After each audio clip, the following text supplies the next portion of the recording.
Dans cette vidéo, je te propose une brève analyse de la posture des sphinx pour que tu puisses la pratiquer tranquillement à la maison afin d'offrir à ta colonne vertébrale ces mouvements nécessaires et tellement importants de façon plus régulière.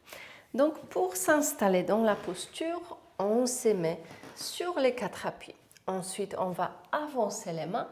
On bascule les bassins vers l'avant et on ramène les avant-bras au sol.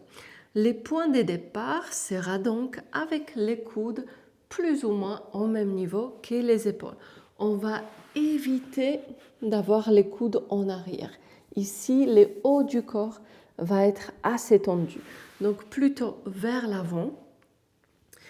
Et si tu sens que la posture est trop intense, si les bas du dos n'apprécient pas cette amplitude, tu vas pouvoir avancer les coudes et ensuite donc choisir une amplitude qui te semble plus juste.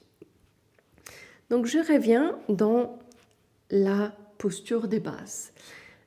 Ici donc par rapport aux sensations qu'on recherche, c'est au niveau du bas du dos. Donc une compression dans la partie lombaire et synchrone. Peut-être tu sens déjà cette sensation, mais si tu ne sens pas, pour t'aider à comprendre, tu vas pouvoir plier les genoux. Donc ici, cette compression va s'amplifier, donc peut-être tu la ressens davantage. Donc la compression dans cette partie de la colonne vertébrale, c'est l'intention de la posture. Maintenant, on va éviter une compression douloureuse. Donc, tu peux rester dans cette posture pendant 5 minutes sans problème.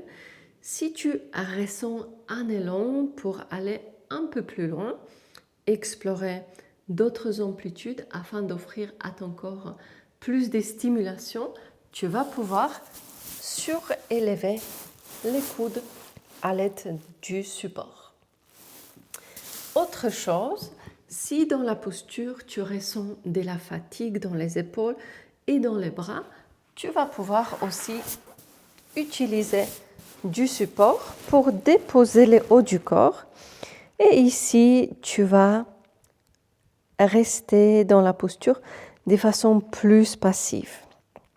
Donc, s'il y a la fatigue dans le haut du corps, cette option pourrait donc te convenir.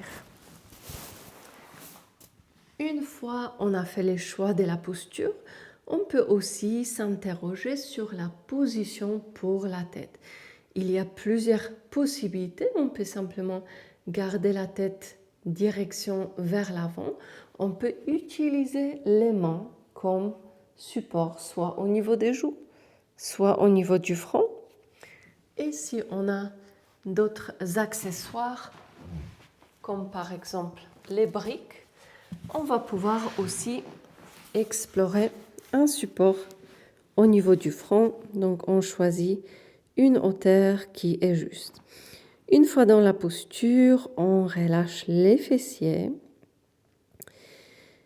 Et c'est toujours intéressant de ramener la conscience dans le corps et surtout dans la partie du corps qui est ciblée. Je t'invite donc de ramener ton attention au niveau du bas du dos, de focaliser ta respiration à ces niveaux-là. Donc je te laisserai mettre les chronomètres. Si tu peux, reste dans la posture pendant 5 minutes. Et lorsque ça sera le moment de sortir, tu peux revenir quelques instants au sol en relâchant le buste, la tête sur les mains.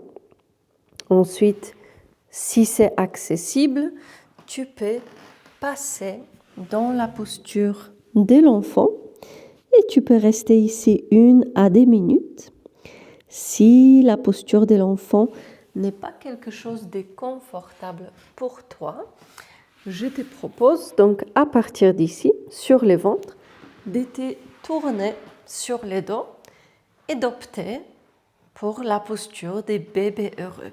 Les genoux vers la poitrine, tu écartes les genoux et puis tu attrapes les pieds ou bien tu saisis les jambes derrière les genoux.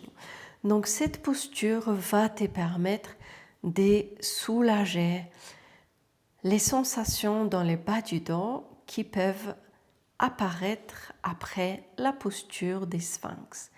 Tu peux rester dans la posture des bébés heureux 2 minutes ou jusqu'à 5 minutes si tu as le temps et si tu as envie de rajouter cette posture. Voilà donc pour la posture des sphinx. Si tu as des questions, n'hésite pas à les adresser en commentaire et je te souhaite une belle pratique.